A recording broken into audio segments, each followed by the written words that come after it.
Amazfit Active 3 Premium might be the most confusing watch Amazfit has released this year, because under the surface, it's basically a T-Rex 3 Pro in disguise. Incredible sports features, excellent GPS, and one very disturbing problem I discovered during testing. Let's inspect. Hi, nice to meet you. I'm Michael, and on this channel, I like to explore technology in a practical way. Not just specs and marketing claims, but how these devices actually behave when you live with them each and every day with a smartwatch. Like this one, the first thing that matters is health tracking, because that's where people rely on the most. The Active 3 Premium appears to use the same BioCharge Generation 6 sensor that most of the Amazfit's recent watches rely on. The experience here is familiar if you've used other modern Amazfit devices. Sleep tracking is reasonably good, it's not class-leading, but it stays consistent with the rest of the Amazfit lineup and provides useful insights into sleep stages, recovery, and overall rest quality. You also get continuous monitoring for heart rate, blood oxygen saturation, stress levels, activity, calories burned, and of course, daily steps. Inside the Zepp app, there are several sections that many people tend to overlook, but they can actually be extremely helpful if you're trying to improve your health or manage weight. One example is the AI calorie tracking tool, which I personally find surprisingly useful, analyzes your activity patterns and provides a better estimate of daily energy expenditure, which can be a powerful tool if you're working on improving fitness or fighting obesity. So overall, the health tracking package looks very complete, but the problem I mentioned earlier appears when we move to the next area, the workouts. At first glance, workout tracking looks excellent. Graphs are clean, the data is detailed, and the watch clearly tries to position itself as a serious training companion. But during real-world testing, I noticed something that kept repeating under very specific conditions. I know my body very well during exercise, and usually I test wearables alongside at least one other device so I can compare results.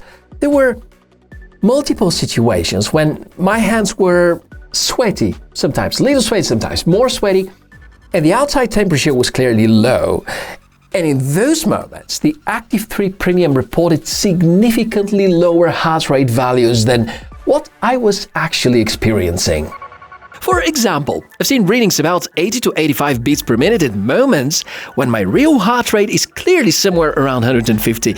And the strange part is that this doesn't happen randomly, it tends to appear under the same combination of sweaty skin and colder weather conditions. Considering this model is clearly aimed at runners, especially with its 4-button layout designed for workout control, I really hope Amazfit looks into this behavior in future updates. Apart from this issue, the sports capabilities are genuinely impressive. In fact, if you ignore the heart rate inconsistency I experienced, this watch is an absolute beast for sports tracking. You get massive lists of workout modes, support for external sensors, extremely precise GPS tracking, and highly configurable interface during these workouts.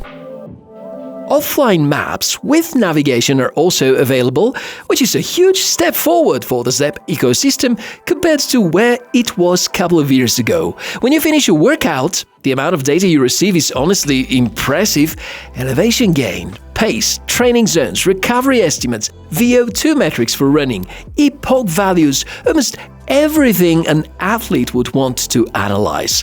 One thing that puzzled me a little is the default watch faces. Amazfit clearly wants to emphasize advanced training metrics like BioCharge, HRV, recovery status, and epoch, but oddly enough, the default watch faces are not configurable, and none of them shows something as basic as a step counter. That feels like a strange design decision, and hopefully Amazfit will allow more customizations in future updates. Still, aside from the heart rate behavior I mentioned earlier, this is one of the most capable sports watches you can buy at this price. Moving on to the hardware, the overall experience starts well from the unboxing. I do miss the slightly more premium packaging of older Amazfit devices, but The presentation here is still solid and everything feels well protected. One small detail that surprised me is that the strap is not mounted out of the box, so you have to attach it yourself, but that actually gave me the opportunity to experiment a little. Instead of using the default strap, I mounted this mint green one, which adds a nice fresh look. 20mm straps supported, by the way, and not 22. The watch itself has a stainless steel frame and a sapphire glass display, according to Amazfit's official specifications. That combination gives it a reassuringly solid feel. It's not the thinnest smartwatch on the market, and yes, it is a bit bulky, but considering the number of sensors and the features packed inside, it's not really surprising. Water resistance is rated at 5 ATM, so swimming and rain are absolutely not a problem. Overall, the design strikes a good balance between sporty and stylish, making it suitable for both workouts and everyday wear. When it comes to the internal hardware, Amazfit is relatively transparent about most specifications, although the exact MCU model isn't publicly confirmed. It likely shares similarities with the processor used with the Balanced or the T-Rex lineup.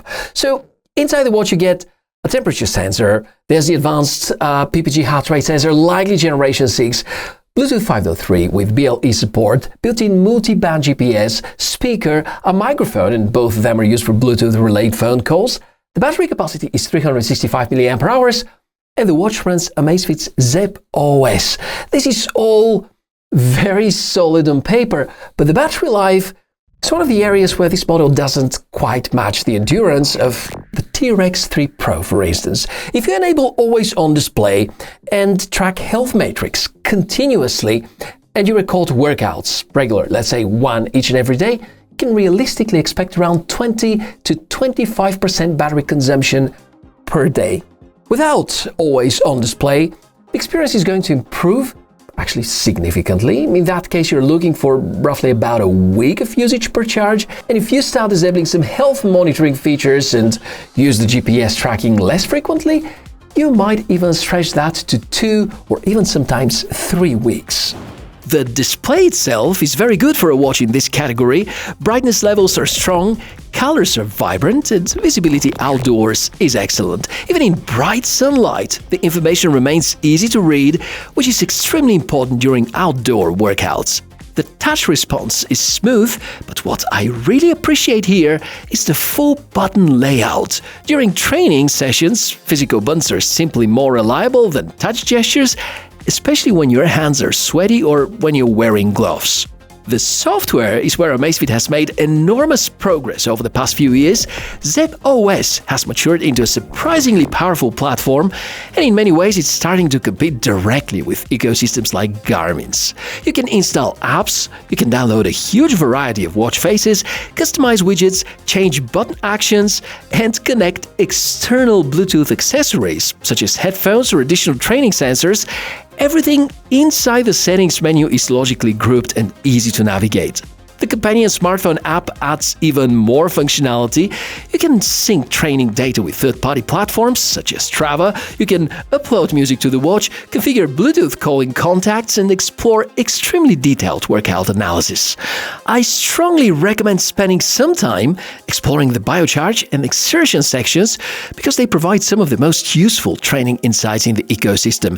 As for subscriptions, there is technically a paywall for certain advanced wellness features through the Aura service. However, the essential health and training features remain completely available without a subscription, which is good to see. Now, let's talk about the drawbacks, because there are a few things buyers should consider. First, the heart rate behavior during cold and sweaty conditions that I mentioned earlier. If you train frequently in those environments, it's something to keep in mind. Second, the watch is available in only one size, which might not fit every wrist perfectly. There's no LTE or eSIM option. Those are features that some competing watches already offer.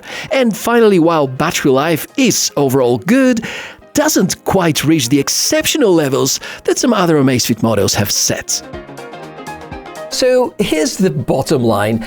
To me, the Amazfit Active 3 Premium feels like a 44mm version of the T-Rex 3 Pro wearing a different outfit. It has slightly different styling, a smaller battery, and a lower price, but most of the core features are actually very similar.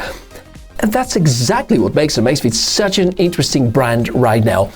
In the mid-range segment, they are almost unbeatable in terms of features and value. You get advanced training metrics, excellent GPS, offline maps, surprisingly mature software ecosystem, and so many more features. But at the same time, Amazfit still struggles to create that truly premium identity that brands like Garmin have mastered at the high end. That said, if you're looking for a powerful sports watch that delivers huge functionality without the premium price tag, Amazfit Active 3 Premium, and again this weird name, is very easy to recommend as long as you're aware of the heart rate limitation that I experienced and maybe it's going to be affected through firmware updates. And that's it for the review today. If this has helped you to understand the watch better, feel free to follow me on social media and share the video with other tech fans. These days, we need more real-world tech testing, less marketing hype. I test each and every device thoroughly so that you can make better buying decisions. And if you haven't subscribed to the channel yet, now is the perfect time to do it. I'm Michael, wishes for you to stay healthy, and I'll see you in the next one. Bye.